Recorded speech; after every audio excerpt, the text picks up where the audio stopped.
developments we want to share with you out of Indiana in the Delphi double murders trial. The Indiana Supreme Court has denied the defense motion to recuse the judge in that case, the case against Richard Allen. And this was over missing deadlines. The court found that while the judge did miss certain deadlines, it was only because the defense filed other motions after the fact. Richard Allen is accused of killing two best friends, Abigail Williams and Liberty German, back in 2017. And he's expected back in court for a pretrial hearing July 29th.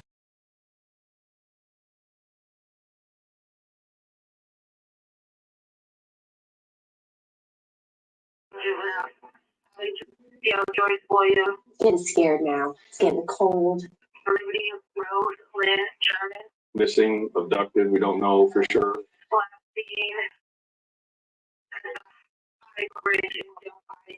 Delphi is just not one of those places where any of us ever thought that something like this would happen. Despite that video, despite that audio, nothing happened, seemingly, for 6 years. The judge did find probable cause for the arrest of Richard Allen. He's been charged with 2 counts of murder for the murder of Abigail Williams and Liberty German.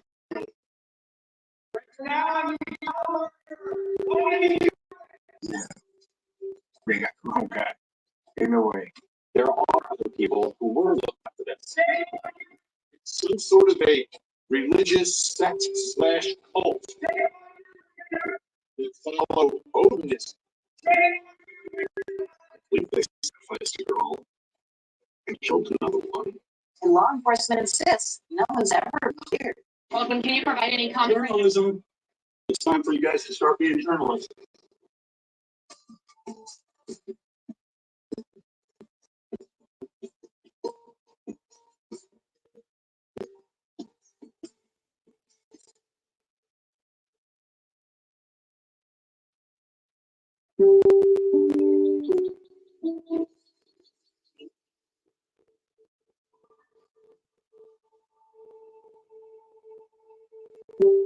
Delphi is a small town.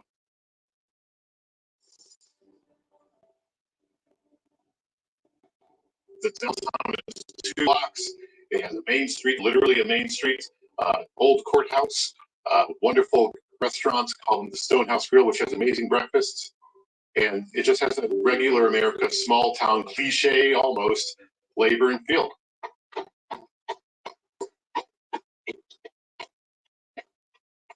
Downtown is surrounded by lots of fields, corn and soybean, and lots of farmland.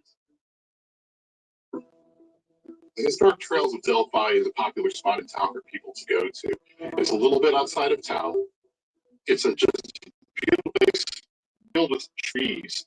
You could hear nature. You could hear the birds chirping. It's a very serene place. I live pretty close to the trails. Dropping your kids off at the trails was just something that you did. It was just what kids did. And just off the trail, there's an abandoned railroad bridge, the Monon High Bridge, 63 feet above Deer Creek. The Monon Bridge is not that serene. It's this old, rickety bridge, or it was at the time, right? The rail ties are falling apart. It's, you know, you could look down, take a couple steps and look down and see a 100-foot drop below you. I mean, it was a very high bridge. The name definitely applies. I grew up watching people post on their Snap stories, like going to the bridge to like read a book or things like that. They'd have their feet like swing over the edge. My name is Seth Rossi, and I was best friends with Abby and Libby. I first met Abby when we were in preschool together. I spent my entire childhood basically at her grandparents' home. We just loved being little girls and just sitting on my bed, reading magazines, playing with makeup. She loved playing dress up. That was one of our favorite things to do together. I first met Libby when we were in classes together in elementary school. She just had such like a spunky personality. She was constantly saying the funniest things I've ever heard in my entire life.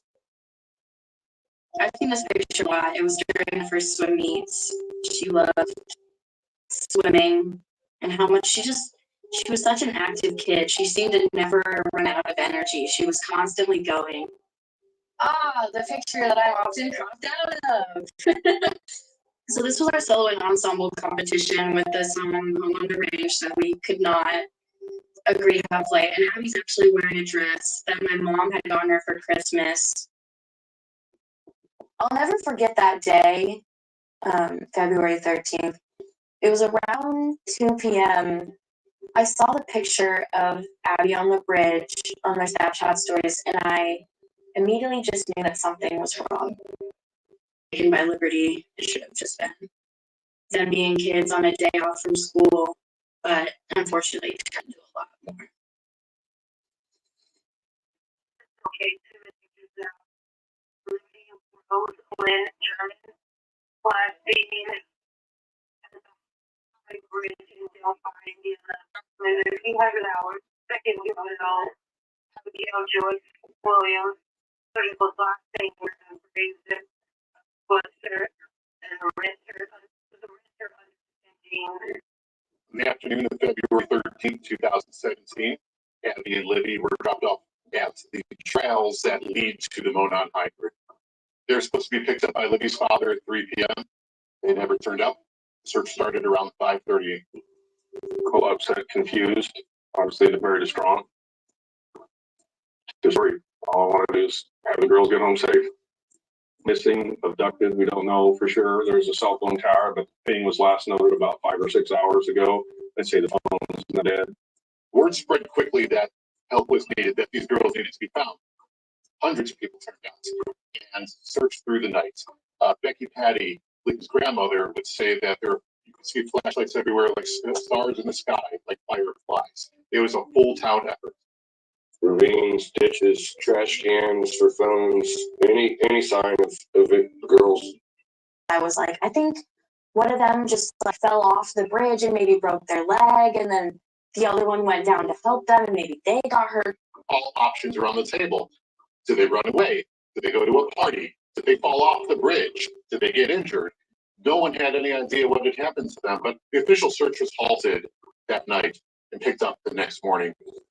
The next day I went to school and it was just gloomy. Hundreds of people showed up, searching all over the place. Hope was high, and then the word came. I learned that Abby and Libby had been found when I saw everybody in the hallway just crying. No one said the exact words to me, and we just sat on our phones and watched the news headlines start to come in. We have found 2 bodies about a mile east of town. We are investigating this as a crime scene. We suspect foul play. They didn't identify them as Abby and Libby, but everyone knew. I knew it was them. I wasn't in a position to hear it. I just was truly traumatized. Like my body was just in fight or flight. I didn't know exactly what all foul play entailed, but when my mom started to tell me someone hurt them and someone wanted them to die, for me, it was so difficult to process. News stations started showing up to my house. I couldn't enter my home without someone asking, what happened? Do you have any information? And I'm just trying to process the fact that my 2 best friends were just murdered, let alone trying to balance a media presence at 13. Like, it was so terrifying. Basically, we have identified the bodies of the 2 females that were found out yesterday. Abigail J. Williams, 13, of the Delphi area, and Liberty Rose Lynn German, 14, of the Delphi area. Family has been notified. This is considered double homicide investigation. Yeah, I had known that Abby and Libby were active on some kind of sites where you could meet new people, and part of me thought that might have something to do with it, that maybe they had met someone online. We have nobody in custody at this time. The next day, police released a picture of a man on the bridge. He appears to be wearing a blue coat, blue pants, and boots. They don't say where this picture comes from, but they do say that they are looking for this person and they want to talk to him. When I first saw that image, I just wanted to solve it immediately. I was flipping through every single person I've ever seen in my entire life who might walk like that, who might appear like that. And the first thing that I noticed when I saw it was the pockets, that they were filled, that there was something along like the waist area. And to me, I just immediately was like, that's either a knife set or a gun. At this point, no one knows where this picture had come from, so speculation was rampant. Was he caught on a trail cam? And if they had that image, what else did they have? This picture had actually come from Libby's phone. She had captured that image. Not only that, she had also captured his voice. And for the first time, we hear that this man is the prime suspect in the murders of Abby and Libby. Finding out that Libby had recorded him, I felt proud of her. And then in July of 2017, police released a composite sketch. They say that the man they're looking for in the sketch is between 5'6" and 5'10", weighs between 180 and 220 pounds, and has reddish brown hair. I couldn't think of anyone that I thought looked like that, but then again, I thought of everyone who looked like that. Like, he just looked like every other guy I'd ever seen in this town. I couldn't place anyone specific to the sketch, and that was frustrating. Who was this person? Was he a trucker passing through? Could he have been a drifter? Was he a serial killer? This is really when the people in town started to pay attention, start to look around. I've done numerous interviews with police officers, FBI, and investigators, and when you get asked, do you have any answers, you just want to have an answer, but I didn't.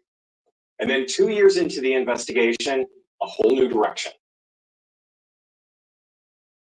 To the killer, who may be in this room. We believe you are hiding in plain sight. We likely have interviewed you or someone close to you. And you want to know what we know. One day, you will. A couple new things come out of that presser. They add one word to the audio from Libby's phone. They also released this much younger sketch saying that he could be as young as 16 at the time of the murder. I thought to myself, oh my gosh, they have no clue who did it. And I was like, if they don't know, if the age range is from 16 to 40, I was like, do they know anything about him? Do they have anything at all? I was hopeless. And that to me was my worst fear, that they wouldn't end up arresting anyone and they would just become another case. Despite both of those faces, despite that video, despite that audio, despite the fact that Indiana State Police Superintendent Doug Carter said, this person probably lives here, he's probably a neighbor of yours, no arrests are made for 6 years. Coming up, I am proud to report to you an arrest has been made. I think everyone's first reaction was, who?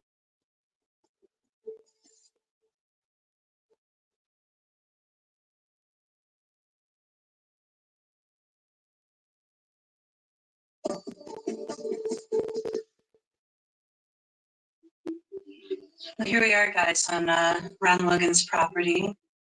Steer Creek. Come on High Bridge is open that way. And over here is where the bodies were. This case has been going on for a long time, and a lot of names have come up over those years as potential people who could have been involved in this crime, and none of them have been cleared. Ron Logan was one of the first people that police took an interest in for many reasons. One, yes, the girls' bodies were found on his property. That's going to raise questions. But also, he was out there on TV early doing interviews, giving tours of the crime scene, telling people where he was and when. Who would have thought they let their children out to do something special that day? Take a trip down and it turn out with a disaster like this. Within weeks of the murders, there were 2 search warrants executed at Ron Logan's property. The first one was just looking for guns, and they found 156. The second search was directly related to the murders. Ron Logan gave me a copy of the probable cause that was used to get that second search warrant for the search of his property. And in it, the FBI writes that they believe he is responsible for the murders. There are a couple of key pieces of the Ron Logan probable cause affidavit. Perhaps the most compelling part of it is that he constructed an alibi for a crime that had not yet been discovered. He lied about when he left his house to go buy tropical fish. He had a suspended license. He shouldn't have been driving at all. Detectives with the Carroll County Sheriff's Office and the Indiana State Police have uncovered an online profile named Anthony Schatz. The fictitious Anthony Schatz profile used images of a known male model and portrayed himself as being extremely wealthy and owning numerous sports cars. The creator of the fictitious profile used this information while communicating with juvenile females to solicit nude images. We know that Libby was at least friends on social media with the Anthony Schatz profile, and that he at least liked or commented on some of her posts. Kegan Klein from Peru, Indiana, about 40 minutes away, admitted he created that fake profile, and I spoke to him from jail. Are you aware whether you may have talked to Libby on the 13th?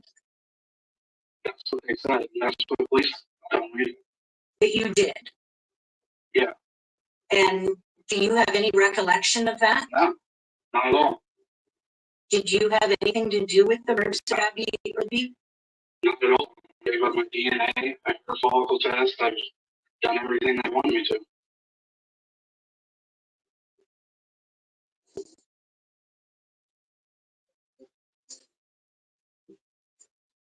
In October of 2022, surprisingly, we got word that there was an arrest. What? Disbelief. Like, okay, I'm hearing this, but it's a process. Like the rest of national media, I showed up to watch that press conference to announce the arrest, not knowing what to expect. Today is not a day to celebrate, but the arrest of Richard M. Allen of Delphi on 2 counts of murder is sure a major step in leading to the conclusion of this long-term and complex investigation. We expected to be excited and happy and overjoyed that he's arrested, but now we're dealing with understanding that there's a lot of reopening wounds that's coming with that. My name's Dan Simitovich. I'm the producer and co-host of Down the Hill, the Delphi Murders podcast. My first reaction, I think everyone's first reaction was, who? We had no idea who this was. Richard Allen, you child murderer! Why did you do it? Shame on you! My name is Nicholas McClellan. I'm the Carroll County prosecutor. Mr. Allen has had his initial hearing. He's entered a preliminary plea of not guilty, and he is in custody. He's being held currently without bond. Here comes a guy that has never, ever been announced. He was nobody's radar. It was like, where did this guy come from? Richard Matthew Allen was 50 years old, had no criminal history, and worked as a farm tech over the local CVS in Delphi. I was surprised because he seemed like a real nice guy and everything, waiting on us in the drive-thru and everything. I had not interacted with him, but everyone knew who he was. I mean, he worked there for so long. And when I found out who it was, I never in a million years thought that it would have been him, not someone so integral to the community and to the Delphi experience. Richard Allen has been married to Kathy for 30 years. They have 1 daughter. Allen was raised in Mexico, Indiana, about 40 miles from Delphi. Mexico is a very small town, smaller than Delphi, with a population of about 1,200 people.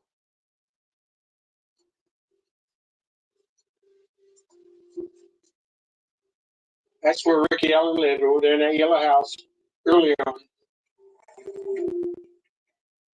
I think when he first got married, they moved in there, if I remember right. Very, very nice, very respectable young man. He always has been.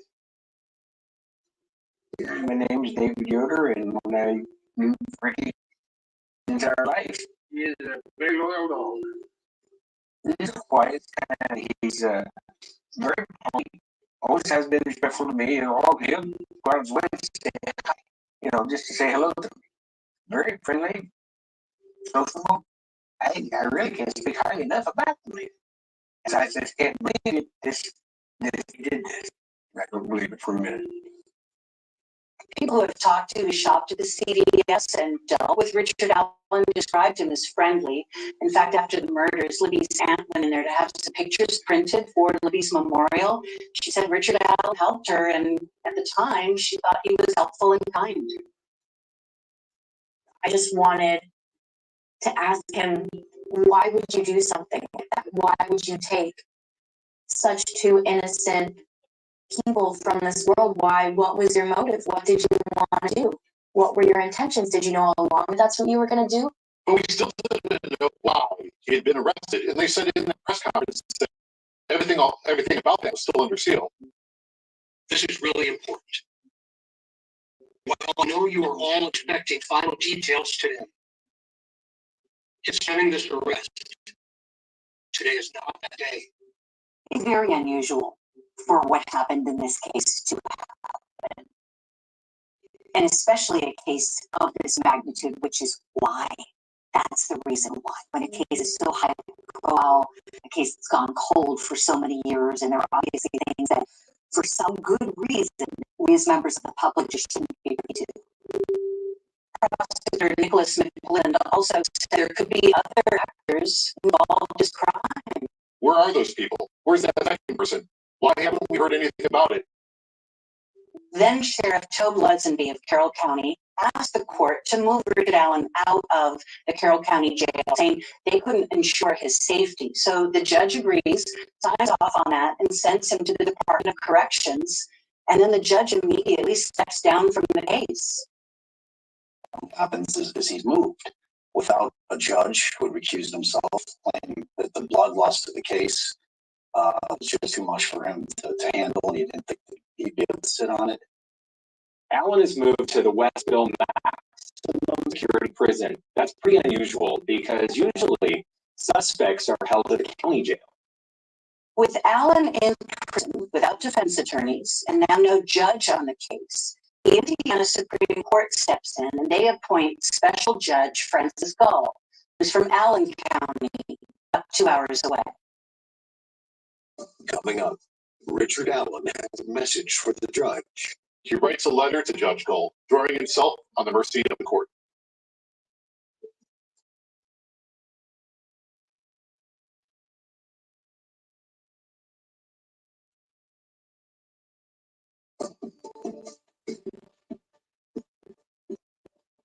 Richard Allen is in custody without bond after being charged with the murders of best friends Abigail Williams and Liberty Sherman.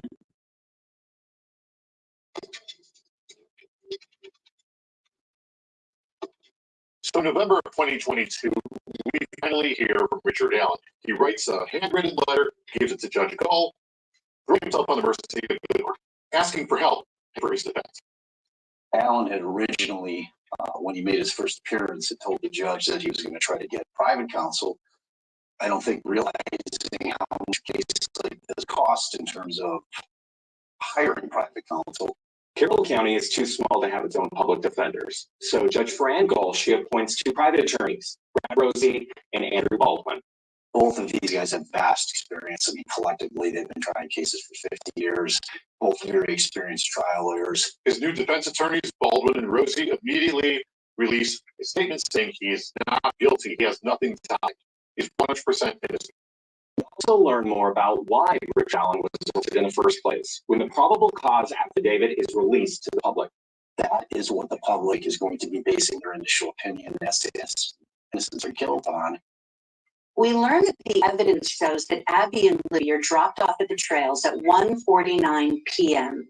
And we already knew that Libby's video recording that man on the bridge happened at 2:13, just 24 minutes later. We learned that the video has one of the girls saying the word gun. We also find out about some physical evidence. An unspent, unfired .40 caliber round is found in between the bodies. They then were had examined by an Indiana state trooper who had some training with tool markings. He gave a subjective opinion that he thought that the gun that they recovered in Richard Allen's home pursuant to the search was a match. To me, the most damaging piece of evidence that the state of Indiana has against Richard Allen is the unspent round that cycled through his gun, found just 2 feet away from Libby German. He is either the unluckiest guy in the world, or he was there at the scene when those 2 girls were murdered. The probable cause reveals at least 4 witnesses.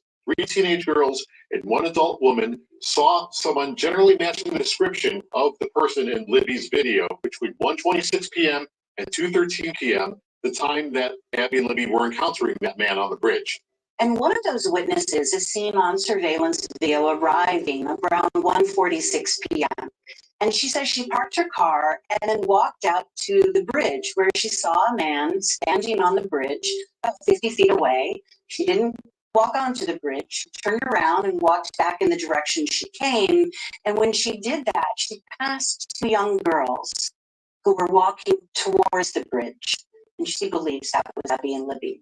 Another witness said that she was driving north of the trails that day, and about 2 hours after the abduction, she saw a man in a blue jacket walking in the opposite direction, quote, muddy and bloody. Just before Richard Allen was arrested in October of 2022, he met with investigators again after they had resurfaced his name. And he said, yes, I was there. I was wearing a blue jacket. I was wearing a blue pants. I may have been wearing a hat. One of the other most damaging pieces of evidence came from Richard Allen in him admitting to being on the trail that day. Think about it. He's admitting to being there from 1:30 until 3:30. And he claims he went there to watch the fish. So how unlucky is this guy that he admits to being present, and his window encompasses the window of time that investigators believe those beautiful girls were murdered? About 8 months after his arrest, a slew of documents are released. And that's when we find out that Richard Allen has confessed. His confessions are going to be a major problem for this defense team. We need to have more than that whenever we have a criminal case. A confession alone is not enough. So the state is mounting this case with other pieces of evidence that corroborate what he's admitting to. We haven't heard the confessions yet. We're just aware that prosecutors have alerted the court to the fact that he has made admissions, made them to his wife by way of a jail phone call, and that they plan to introduce that evidence. So everything we've been hearing up to this point is the theory of the case from the prosecution, from law enforcement. And then, via filings, we start to hear from the defense. And the details that they lay out are like nothing we could possibly have imagined. Today, like I said, unexpected, out of left field, 130 pages worth of information in just one of the filings that was released. They are pointing the finger in a very specific direction as to who's responsible for this, and it's not Richard Allen. It's some sort of a religious sect / cult that follow Odinism. And it was a sacrifice. Wow. When that thing dropped, as a defense attorney, it blew my mind. I had never seen a filing. My name is Mark Pitcabbage. I'm a senior research fellow with the Anti-Defamation League Center on Extremism. The defense argument that Odinism was involved in the murder is largely based on the idea that there were Norse pagan symbols left at the scene of the crime in the form of sticks or branches or blood patterns. And it's not clear to me that any such symbols were actually left at the scene in the first place. Odinism is one of the branches of white supremacy. There are a number of different types of white supremacy, and it's derived from a religion that is, the easiest way to put it is modern Norse paganism.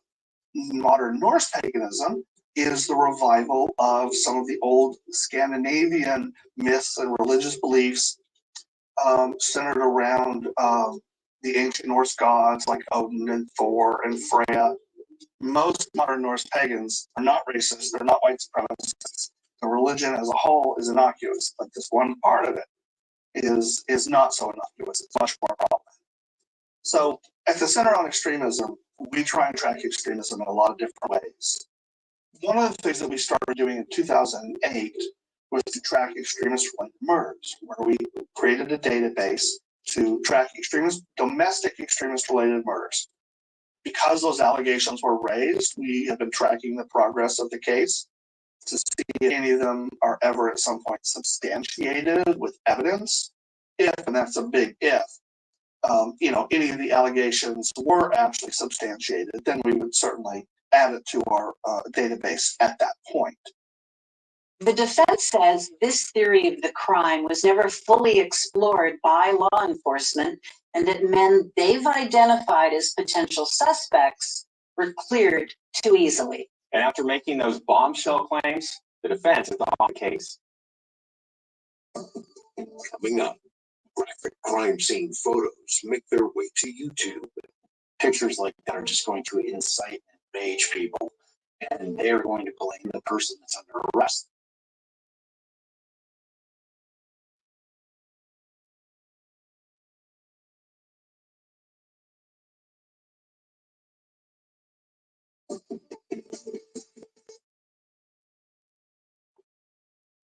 In October of 2023, word gets out that crime scene photos have leaked, apparently from the office of Baldwin.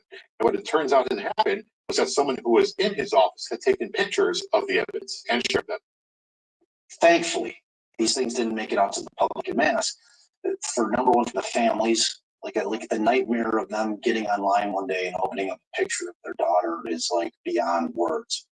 The other thing is you worry about is if they get out, it destroys Rick Allen's opportunity to have their trial. It just does. Because pictures like that are just going to incite and rage people, and they're going to blame the person that's under arrest. Defense attorney Andrew Baldwin says he's essentially the victim of a theft, but the judge is furious. And she accuses the defense team of being incompetent and negligent. We've had an unexpected turn of events, ladies and gentlemen. Mr. Baldwin made an oral motion to withdraw. I granted that oral motion to withdraw, and Mr. Rosie will be submitting a written motion to withdraw, I'm assuming within the next couple of days. With Baldwin and Rosie off the case, Richard Allen still needs a defense. So Judge Gull appoints 2 attorneys from her home county of Allen County. She picks Allen County's chief public defender, William Labredo, and Robert Scremin. But that's not the last that we hear of Rosie and Baldwin. They say they were coerced into leaving the case and fight to get back on. So that issue goes to the Indiana Supreme Court, who quickly ruled that the original defense team should have never been removed. 79 days after they were appointed, Labredo and Scremin are off the case, and Rosie and Baldwin are back. I was asked to do a job. I did my job. I'm told 2 gentlemen are going to take over. It is what it is. My name's William Labredo. I am now Richard Allen's former lead counsel. I don't think Mr. Allen had anything to do with this. You're a defense attorney, so that's your job to sort of say your client is innocent. And rarely do I believe it. But in this particular case, I believe it 100%. And what convinced you? Conversations with him, the fact that he lived in this very small community that's not much bigger than a high school. He worked at the CVS in Delphi. The police sketches are hung up in the CVS. The bridge guy picture is in the CVS. And in 5.5 years, no one comes to that store and says that kind of looks like you. I don't know if this has any relevance. I'm not a conspiracy theorist, but an arrest was made 24, 27 days before a sheriff election. How would you characterize the case as you know it against Richard Allen? Well, it's obviously circumstantial. I haven't seen any direct evidence that, other than he admitted that he was on the bridge that day. We think during the same time frame as the girls were. Both direct evidence and circumstantial evidence. For example, his confession, that's direct evidence. Witnesses, eyewitnesses, that would be direct evidence. Eyewitness testimony. Inherently unreliable. Like, they all say saw the same person, and you have that many different descriptions. That's a problem. Rosie and Baldwin, in a filing, claimed the descriptions attributed to witnesses in the probable cause affidavit are wrong. So remember the witness who said that she walked out to the bridge and saw a man standing on it, and then she passed what she believes were Abby and Libby as she was walking back to her car? Well, the defense says that the state left out that woman's description of the man she saw. She described a young man, possibly in his 20s, clean-shaven with a boyish look. That description is actually what led to the second sketch, which was made in February of 2017, but not released until April of 2019. And the witness who saw a man walking on the road, both muddy and bloody, actually just saw a man who was muddy, according to the defense. Richard Allen's 5'4". So when you're talking about the witness statements, okay, and none of them, that would have been the first descriptive thing that I would have said is that he's really short. Not one of them said that he was a really short guy. And that would have been, like, to me, the first descriptor, and it just didn't happen. Probably Rosie and Andrew Baldwin also said there's no electronic evidence linking him to the crime scene or the girls, and that there's no DNA of his at the scene. Is that accurate? Yes, as far as I can tell, yes. Nothing forensically other than this bullet that they claim that they found, that they shot through a barrel. There's no way to compare the markings a bullet projectile shell casing would have fired through a barrel compared to ejection marks. And it was, to my knowledge, about 2 inches underground. What do you think is the biggest piece of evidence in this case? There's an alleged confession. That's it to me. You had not heard of Odinism when it first was floated with regard to this case? I honestly thought it was hocus pocus. I honestly didn't. I never heard of it. And the more I got into it, that's a real thing. It is a real thing. And it's scary. I believe they sacrificed a girl and killed another one. In addition to pointing the finger at several men who allegedly practice Odinism, the defense says that several of the prison guards in charge of Richard Allen were wearing Odinism patches on their uniform. You described one of those officers that's mentioned in Rosie Baldwin's filings, Sergeant Jones, who was wearing patches that said, "In Odin we trust," on his Department of Corrections uniform. The judge ordered the warden to make them stop. And then what did you notice? That Mr. Jones had a tattoo under his right eye. From the best we can tell, it looks a lot like Odin's spear. Both sets of Richard Allen's defense attorneys have raised issues about what they call harsh conditions behind bars. Rosie and Baldwin also allege that Richard Allen's family was threatened if he didn't confess. There's no ties to this Odinistic cult whatsoever. He didn't even know that there was Odinist in Delphi. He had never heard of it. Up next, did Abby and Libby's killer have help? One of the major things hanging out there right now about this story is the fact that there are likely other people involved in this crime.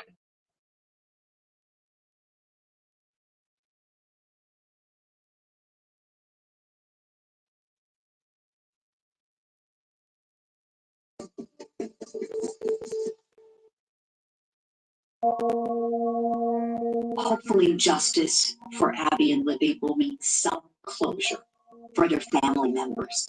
And you never get complete closure on a homicide case because there is a void left in your heart that can never ever be filled. But some bit of closure, some bit of justice and peace, knowing that the right person has been held responsible and can't hurt anyone ever again. All that being said, the state of Indiana has mounted quite a case to prove that Richard Allen is that person. I see a rose in bloom at the sight of you, oh, so priceless. So this was a song I actually played at her funeral, and just the way that it describes I see you dressed in white, every wrong made right, or it really makes me think of Abby as angelic. I feel connected to her. It just really makes me think that she's an angel on my side rather than the things that she went through and how she died. There are a lot of things that make me think of her. I got this tattoo of butterflies on my arm, and that was just a huge part of her. She loved butterflies.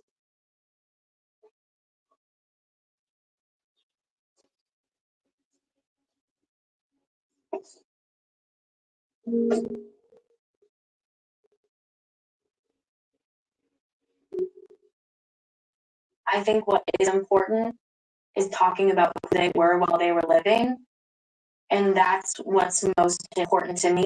I really want to make sure that people know that they were good people and that their lives are constantly part of everyone who knew them's lives. True justice would be that there would be no need for justice at all, that it never would have happened, that they never would have been taken from us, that they never would have been treated in that way. For me, there's a piece that really never will reach justice. One of the major things hanging out there right now about this story is the fact that there are likely other people involved in this crime. Prosecutor Nick McClelland said that himself. There could be other actors involved. Former Sheriff Phil Lesenby saying under oath that he believes it would have taken at least 2 people to commit this crime. And you just have to hope that law enforcement is up to the task, because they're putting all their cards on the table with Rick Allen at this point, But we still have that thing, don't we, sitting there saying we think that there were more involved. So we have to hope that they're continuing to investigate it.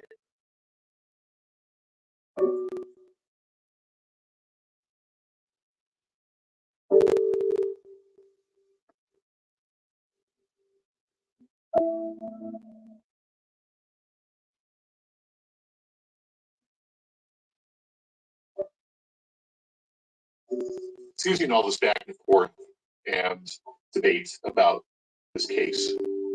Who did it? Who didn't do it? Who might have done it? It's easy to lose the victims, Abby and Libby. I learned early on and throughout that these girls were the absolute lights in the lives of those who loved them. Abby and Libby were loved. Justice in this case is going to mean different things to different people. I'm not going to presume to define that for those who love them. My definition is a little more traditional. It's arresting and punishing the person or people responsible for this, whoever that may be, and however long that takes.